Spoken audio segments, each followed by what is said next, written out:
Looking at this rhythm strip, we note the presence of a premature atrial contraction, and at first glance there does not appear to be any P-wave deflection associated with the ectopic event.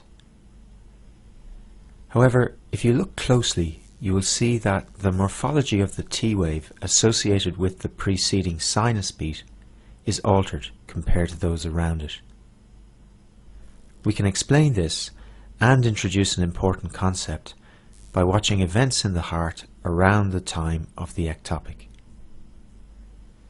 Starting with the preceding normal sinus beat, if we freeze events at this point, you can see that discharge from the ectopic focus has occurred during the late phase of ventricular repolarization associated with the preceding sinus discharge. Consequently, the ectopic P-wave has been recorded as a small second peak on the preceding T-wave. This is an example of fusion. Two electrical events in the heart have occurred at the same time and are recorded by the ECG machine. Their composite effect on the readout produces a fusion complex, which differs in morphology from the surrounding normal complexes. The effect can be much more subtle than shown here. In this example, the ectopic P-wave is not visible as a second peak, but is merely added to the height of the preceding T-wave deflection, producing a T-wave which is taller than normal. Searching for evidence of hidden P-waves in this way will become a very important skill when analysing arrhythmias. Note that the fusion of the waves observed in the example used here is purely an electrocardiographic phenomenon. In the heart itself, the waves do not meet, as they are separated by the atrioventricular septum.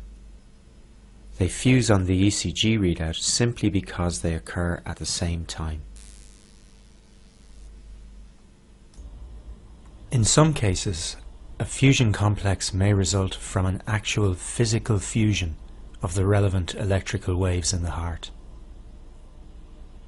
In the situation shown here, a sinus discharge is generating QRS complexes of normal morphology. A ventricular ectopic focus has fired at this point, generating a QRS complex of the expected bizarre wide morphology. Sometime later, the ectopic focus has fired again, but on this occasion, just as a sinus discharge is traversing the AV node. The ventricles are partially depolarized by the sinus discharge and partially by the ectopic wave. Eventually, the two ventricular depolarization waves meet and cancel each other out. The QRS fusion complex generated will demonstrate features of both contributing QRS complexes.